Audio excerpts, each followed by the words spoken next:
Hello दोस्तों, नमो बुद्धाय। जय सम्राट लोकमान, जय भीम, जय संविधान, जय भारत। मैं सतीराम साक्या यानी पीएमबीएस साक्या यूट्यूब चैनल की तरफ से आपका और आज मैं माननीय हमारे आचार्य पीएस साक्या जी आए हुए हैं। इनसे मैं जानूंगा, बहुत सारे लोगों के अंदर प्रश्न रहते हैं देवी देवताओं को लेकर, पूजा पाठ को लेकर के बड़े सारी चीजें बहस करते हैं, आपस में लड़ भिड़ जाते हैं, रिश्तेदारियां टूट जाती हैं, तर्क करते, बहस करते। और मैंने ऐसे भी घर देखे हैं कि इसी चक्कर में कोई एक दूसरे देवी को मार रहा, कोई दूसरे देवता को मार रहा, और उनकी आपस में लड़ाई झगड़ा होकर के घर परिवार भी टूटे हैं, पति पत्नियों में भी लड़ाई हुई है। तो आज हम अपने आचार्य जी से ये जानेंगे कि आखिर ये देवी और देवता होता क्या है और क्या है हकीकत। इसकी पूरी जानकारी हम अपने आचार्य जी से लेंगे।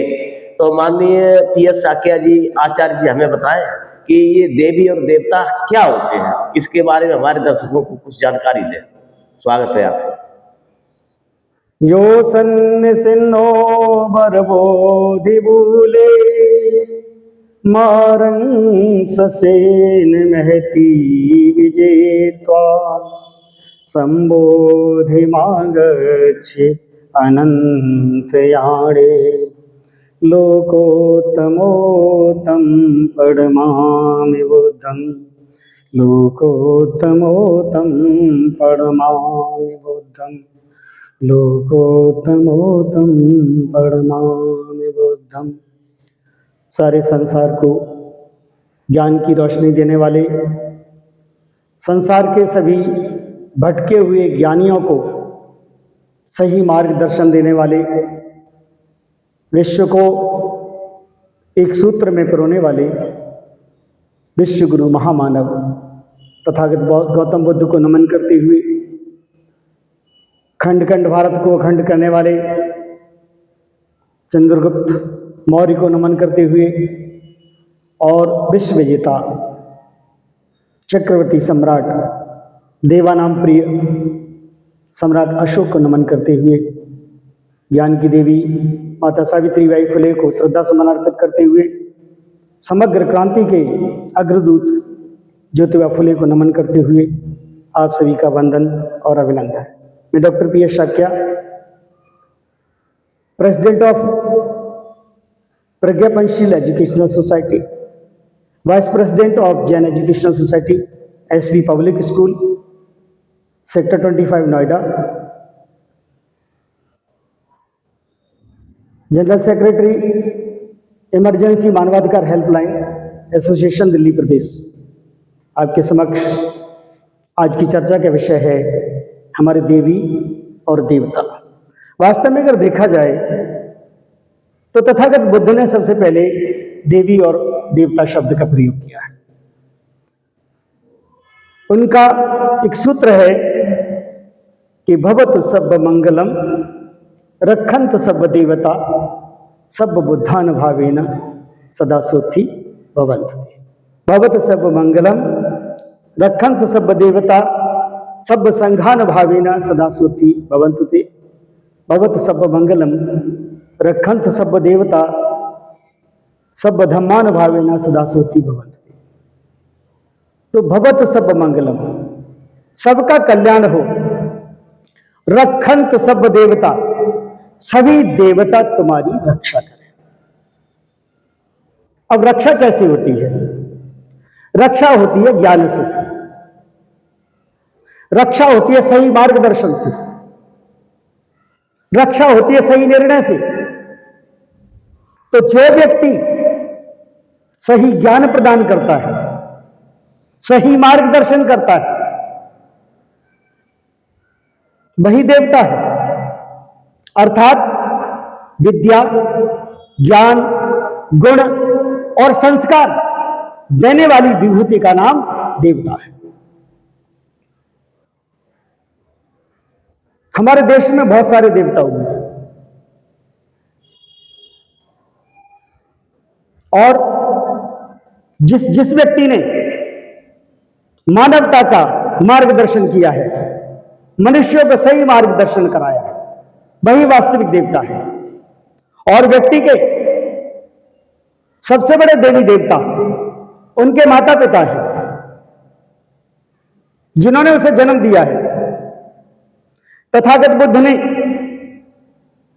कहा कि प्रकृति की सत्ता का सर्वमान्य सिद्धांत देवता है। प्रकृति की सत्ता का सर्वमान्य सिद्धांत देवता है। The universal law of the nature is your deity. हमें पानी की आवश्यकता हुई तो कुदरत ने बर्फ को पिघला करके और नदियों के रूप में, झीलों के रूप में आपको मधुर जल प्रदान कर दिया। ये प्रकृति सबसे बड़ी देवी है। जब हमें ऑक्सीजन की आवश्यकता हुई तो उस कुदरत ने सारी वनस्पतियों में, सारे पेड़ पौधों में ऑक्सीजन को भर दिया और एक सिस्टम बना दिया। The plants always intake of carbon dioxide and always release oxygen. जितने भी पेड़ पौधे हैं वो कार्बन डाइऑक्साइड को कंजम्पशन करते हैं और ऑक्सीजन को रिलीज करते हैं। हमें जिसकी आवश्यकता है अपने प्राणों को जीवित रखने के लिए, अपने शरीर को जीवित रखने के लिए, वो कहां से मिल रही है हमें? उसी प्रकृति की सत्ता से। तो ये कुदरत हमारी सबसे बड़ी देवी है, प्रकृति की सत्ता ही सबसे बड़ी देवी है। माता पिता ने जन्म नहीं दिया होता तो संसार में हम आए नहीं होते, कुदरत ने ऑक्सीजन नहीं दी होती तो हम जीवित नहीं होते, कुदरत ने बर्फ पिघला करके नदियां नहीं बनाई होती तो भी हम जीवित नहीं होते। हमारी ऊर्जा को शरीर में प्रवाहित करने के लिए 3 चीजों की आवश्यकता होती है: प्राणवायु, भोजन और जल।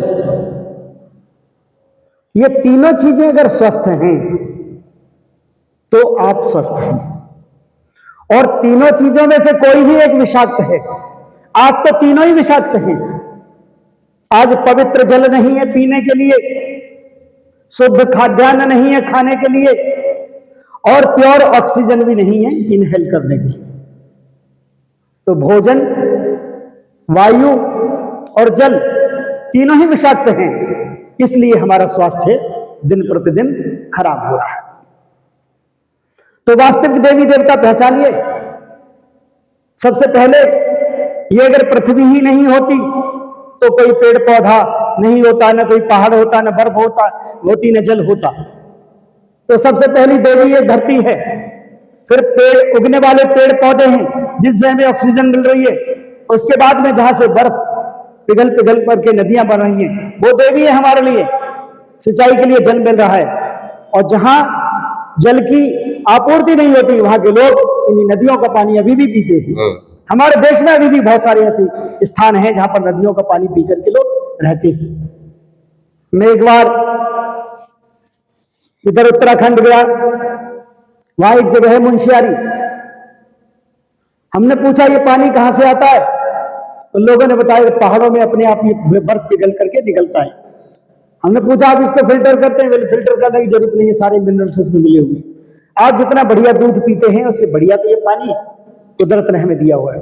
तो वास्तव में प्रकृति से बढ़कर के संसार में कोई दूसरा देवी देवता नहीं है। आपके माता पिता से बढ़कर के संसार में कोई देवी देवता नहीं। तो ये पत्थर के देवी देवताओं का निर्माण क्यों किया गया, इसके पीछे भी बहुत लंबी कहानी। भय बिन प्रीति होए नहीं देवा, लाख करो चाहे किसी की सेवा। देखिए, व्यक्ति भय के कारण सारे कर्म करता है। जब हमें डर लगता है ना, तो हम डर को दूर करने के लिए जो उपाय सुझाए जाते हैं उसका हम पालन करते हैं।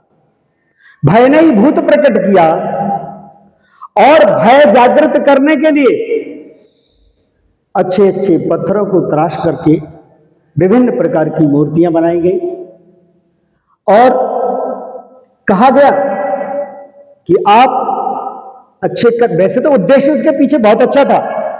उद्देश्य यह था कि आप अगर बुरे कर्म करेंगे तो ये आपको बुरा फल देंगे, अच्छे कर्म करेंगे तो आपको अच्छा फल देंगे। इसके पीछे उद्देश्य खराब नहीं था। लेकिन उस उद्देश्य में जब व्यवसाय पनपने लगा, लोगों की जब संवेदनाएं उनके प्रति समर्पित हो गई और उसमें जब व्यवसाय आरंभ हो गया, तो उनका जो उद्देश्य था वो बदल गया। उनका उद्देश्य मार्गदर्शन करना नहीं रह गया, उनका उद्देश्य धनार्जन रह गया, धन अर्जित करना रह गया। तो अनेक प्रकार के जितने भी हमारी मूर्तियां हैं, वैसे तो अगर संसार में सबसे पहले अगर किसी की मूर्ति बनी है तो विश्व गुरु महामानव तथागत गौतम बुद्ध की मूर्ति बनी है। बाकी मूर्ति तो राजा रवि वर्मा के विचार के अनुसार बनाई गई और वास्तविकता कुछ और है। उस समय किसी भी समाज की, सभ्य समाज की महिलाएं अपना पोज नहीं देती थी, अपनी फोटो नहीं खिंचाती थी, कैमरा तो था ही नहीं। या तो फूलों के रंग से उनको रंग करके तस्वीर बनाई जाती थी, या फिर पत्थरों को काट करके उनकी प्रतिमाएं बनाई जाती थी। तो राजा रवि वर्मा ने बहुत सारे देवी देवताओं के चित्र पत्थरों में उकेरे और उसका माध्यम कोई और नहीं, हमारे समाज की बहिष्कृत महिलाएं थी जो लोगों का मनोरंजन करती थी, जीवन में विवाह नहीं करती थी और वही शारीरिक क्रिया उनके जीविकोपार्जन का साधन था। उन महिलाओं ने अपने आप को वहां समर्पित किया और तमाम देवी देवताओं का निर्माण किया। बंधुओं, वास्तविकता बड़ी कड़वी है। जब व्यक्ति 100% समर्पित हो जाता है तो वास्तविकता को जानना नहीं चाहता है। और इस पाखंड का खंडन सबसे पहले माता सावित्रीबाई, ज्योतिबा फुले और माता फातिमा शेख ने किया। ये तीन तिकड़ी थी, ये तीन ही थे, महात्मा ज्योतिबा फुले, माता सावित्रीबाई फुले और माता फातिमा शेख। और तीनों को ही अपने समाज से, अपने घर से बहिष्कृत कर दिया। तो जो लोगों को जगाने का काम करता है उसके साथ कैसा व्यवहार होता है। मुर्गासुर है, 4 बजे उठ करके बांग देता है और जगाने का काम करता है, लोग उसी को ही काट करके खा जाते हैं। और ये जीवन की सच्चाई है कि समाज को जिसने जगाने का काम किया उसका कत्ल कर दिया गया। किसी भी समाज का व्यक्ति हो, जिसने समाज को जगाने का काम किया है उसे बहुत कष्ट उठाने पड़े हैं। किसी भी व्यक्ति को ले लीजिए, किसी भी समाज का व्यक्ति ले लीजिए। तो ज्योतिबा फुले ने क्या किया कि पाखंड को खंड खंड ज्योतिबा फुले ने किया। पिता गोविंद राव उनके कहाए हैं, माता चिमनाबाई कोख से जन्म लिया। पति मां सावित्रीबाई उनके कहाए हैं, छुआछूत भेदभाव देख परेशान हुए, सबके लिए शिक्षा के द्वार खुलवाए हैं। असली सरस्वती है माता सावित्रीबाई, महिलाओं दलितों को खुद ही पढ़ाए हैं। और पाखंड को खंड खंड ज्योतिबा फुले ने किया। पिता गोविंद राव उनके कहाए हैं। तो एक ऐसी विभूति का जन्म हुआ जिन्होंने पाखंडों का खंडन करके और एक सूत्र दिया हमें कि विद्या बिना मति गई, मति बिना नीति गई, नीति बिना गति गई, ऐसे समझाएगी। ज्योतिबा फुले का कहना था कि जब तक आपके पास ज्ञान नहीं होगा, आपकी बुद्धि विवेक काम नहीं करेगी। तो विद्या बिना मति गई, असल विद्या के बिना आपका ज्ञान चला गया और बिना ज्ञान के बिना नीति चली गई और नीति के बिना विकास का मार्ग अवरुद्ध हो गया। और गति बिना वित्त गया, वित्त बिना शूद्र भये, घोर ये अपमान अविद्या ने करवाए हैं। ज्योतिबा फुले ने कहा कि जब आप विकासशील नहीं रहे, आपका धन चला गया, दूसरों के गुलाम हो गए, तभी आप शूद्र कहलाए। और ये सारे अपमान एक ही चीज ने किए, वो है अविद्या।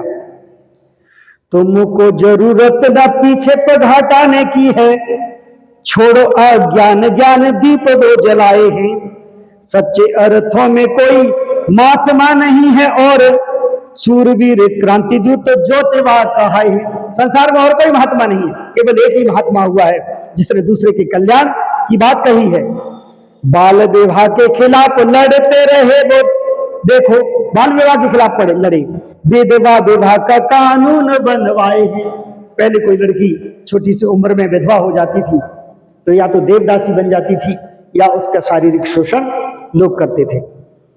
तो सच में वो अतोदीपो भव का विचार लिए, बुद्ध का अगर डायरेक्ट असर किसी पर हुआ तो ज्योतिबा फुले और माता सावित्रीबाई फुले के ऊपर हुआ। तो सच कहा उन्होंने कि सपने को सच्चा वही करके दिखाए हैं, उनके विचारों को ही पढ़कर भीमराव ज्योतिबा फुले की ज्ञान ज्योति को जलाए हैं। और समता का मूल मंत्र शेरनी का दूध ज्ञान जिसने पिया है वो दहाड़ के दिखाए। तो देखिए ज्योतिबा फुले को बाबा साहेब ने पढ़ा, तथागत बुद्ध को बाबा साहेब ने पढ़ा और उनके विचारों का प्रभाव उनके मन पर हुआ और उन्होंने कहा the education is the milk of lioness, जो शिक्षा है वो शेरनी का दूध है। The person who will drink will रोग, जो इसे पिएगा वही दढ़ाएगा। सच की खोज करने वाला समाज की स्थापना 24 सितंबर 1973 को समग्र क्रांति के प्रणेता, पिछड़ों, गरीबों और दलितों के मसीहा ज्योतिबा फुले ने की थी। इस उद्देश्य को सदियों से बेड़ियों की, रूढ़ियों की बेड़ियों में जकड़ा हुआ था। लोगों को यह एहसास कराना था कि तुम किसी क्षेत्र में किसी से कम नहीं हो। हमारी बर्बादी का असली कारण मानसिक गुलामी है, अविद्या ही हमारे दुखों का मूल कारण है। एक बार महात्मा ज्योतिबा फुले एक ब्राह्मण मित्र की शादी में गए। जातिगत भेदभाव के कारण उन्हें अपमानित किया गया, उन्हें धक्के मार करके शादी के मंडप से बाहर निकाल दिया गया। घर जाकर के उन्होंने अपने पिताजी से इसका कारण पूछा तो गोविंद राव जी ने कहा यही हमारे समाज की सामाजिक व्यवस्था है। इस देश का ब्राह्मण अपने आप को सर्वोपरि मानता है, वह हमारे द्वारा उत्पादित अन्न तो खा लेता है, फलों को भी खा लेता है, फूलों का भी प्रयोग करता है, परंतु नीचा हमें समझता है। हमारे धर्म ग्रंथों में भी यही लिखा गया है, अतः हमें भी इसका पालन करना हो, क्योंकि यही इस देश की परंपरा है और यही सत्य है। ज्योतिबा फुले ने कहा कि अगर सभी मनुष्यों को भगवान ने बनाया है तो मानव मानव में अंतर क्यों है? मुझे इस तथ्य की खोज करनी होगी। छुआछूत भेदभाव मानव निर्मित हैं, सभी धर्म ग्रंथ मानव निर्मित हैं। मनुष्य ने अपनी सुविधा और बुद्धि विवेक के अनुसार इनका निर्माण किया है। अगर भगवान सत्य है तो भगवान की मूर्ति बनाने वाला कौन है? यदि वेद सत्य है तो वेदों को लिखने वाला कौन है? ये समस्त कार्य मनुष्य द्वारा पूरे किए गए हैं। अतः उन्होंने इन रूढ़ियों की बेड़ियों को तोड़ने के लिए एक संगठन बनाया और इसका नाम रखा गया सत्य शोधक समाज। नजर बदलो तो नजारे बदल जाते हैं और सोच बदलो तो सितारे बदल जाते हैं। कश्तियां बदलने की जरूरत नहीं सतीराम जी, दिशाएं बदल दो तो किनारे बदल जाते हैं। रूढ़वादी कुरीति से ज्योतिबा की लड़ाई थी, जलाया ज्ञान का दीपक विषम कवि की बिगाई थी और दबे कुचले जो मानव थे मसीहा बन करके आए, दिया सम्मान नारी को शक्तिशाली बनाए थे। जो गरीबों की खातिर में लड़ते रहे, हमेशा अपना जीवन कुर्बान कर दिया। यहां तक कि उन्होंने एक विधवा ब्राह्मण थी, वो गर्भस्थ हो गई और वहां के समाज के लोगों ने उसको मारना चाहा। वो उसको मारना चाहते थे, लेकिन उस विधवा ब्राह्मणी को अगर संरक्षण दिया तो महात्मा ज्योतिबा फुले ने दिया। और एक और विशेषता बताता हूं, उन्होंने अपनी कोई संतान उत्पन्न नहीं की, उसी विधवा ब्राह्मणी से जो संतान थी उसी को अपना पुत्र उन्होंने मान लिया। इतना बड़ा त्याग संसार में कोई व्यक्ति नहीं कर पाया। सन 1827 में चमका एक सितारा है, उसकी ज्ञान ज्योत से ज्योतिर्मय ये देश हमारा है। नवयुग में कर परिवर्तन फिर नई चेतना भर दी और मिटा दिया अज्ञान अंधेरा धरा सुशोभित कर दी। ज्योतिराव के मन में था वो दिव्य ज्ञान का सपना, हो मानव मूल्यों से निर्मित नव समाज की रचना। ज्योतिबा फुले ने पहली बार सोचा कि जिनके पास शिक्षा नहीं है, जिनके पास ज्ञान नहीं है, वो भी तो मनुष्य हैं, और उनके साथ ऐसा दुर्व्यवहार क्यों किया जाता है। भेदभाव, अन्याय, तिरोहित, शोषण का उन्मूलन, समता, न्याय, मैत्री का था किया सदा अनुशीलन। चले सदा परमार्थ राह पर, दुख अनेकों सहकर, किया प्रकाशित मार्ग ज्ञान से, स्वयं दीप सम रहकर। अत्यधिक भव का अगर असर हुआ तो महात्मा ज्योतिबा फुले पर हुआ, अत्यधिक भव का असर अगर हुआ तो माता सावित्रीबाई फुले पर हुआ, और अत्यधिक भव का अगर असर हुआ तो माता फातिमा के ऊपर हुआ। इन तीनों की तिगड़ी ने, यही हमारे लिए ब्रह्मा विष्णु महेश है।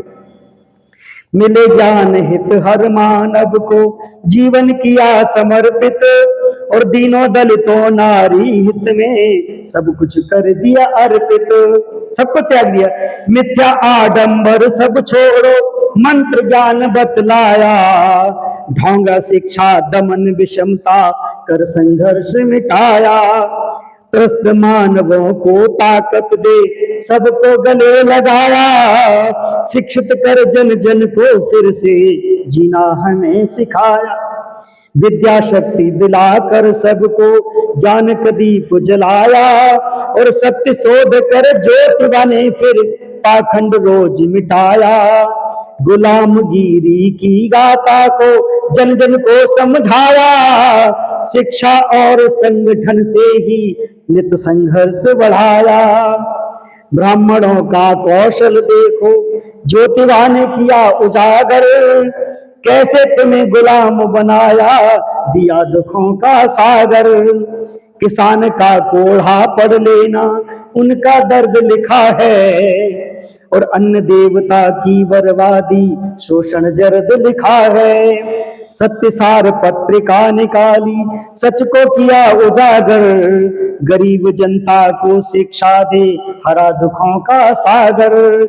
आओ मिलकर आज सभी हम अपना फर्ज निभाएं, ज्योतिबा सावित्रीबाई का हम कर्ज चुकाएं। उनकी शिक्षाओं को माने, दुष्टों का भंडा फोड़े, झूठी सड़ी गली रीतियां मिलकर सारे छोड़े। बंधुओं, अगर वास्तव में हमें उस महामानव से प्यार है जिसने समाज को सुधारने के लिए, समाज में ज्ञान बांटने के लिए अपना सब कुछ समर्पित कर दिया, उसकी बात को अगर नहीं मानते हैं तो हम मानव नहीं पशु हैं। इसी के साथ मैं चाहता हूं कि इन बातों को ध्यान में रख करके हम सभी उनका अनुशीलन करें, उनका पालन करें। है विडंबना श्रेष्ठ संस्कृति अपनी भूल गए हम, पर गैरों की सली गड़ी संस्कृत पर फूल गए हम। सदाचार का पालन करना मानव को बतलाया, आपस में मिलकर के रहना बुद्ध ने हमें सिखाया। नमो बुद्धाय, नमो बुद्धाय, नमो बुद्धाय। ये हमारे आचार्य जी के प्रवचन थे और कितना सुकून दे गए। दोस्तों, इन्होंने देवी और देवता का पूरा ब्रह्मांड ही समझा दिया, कहा जाए तो। सच बोला बिल्कुल आपने आचार्य जी, क्योंकि वास्तव में जिस माँ ने हमें जन्म दिया है, इसके बाद हम पृथ्वी पाए हैं, तो उन्होंने सबसे पहले माता और पृथ्वी माता इनको देवी बताया है। और बहुत सारी चीजें हैं इसमें, देवी हम किसे कह सकते हैं और देवता हम किसे कह सकते हैं। तो दोस्तों, मुझे उम्मीद है देवी और देवता के बारे में बाखूबी आप समझ गए होंगे और जान गए होंगे। आपके अंदर शायद कोई प्रश्न बाकी नहीं रहा होगा। तो आज इस वीडियो को यहीं समाप्त करने की इजाजत दें।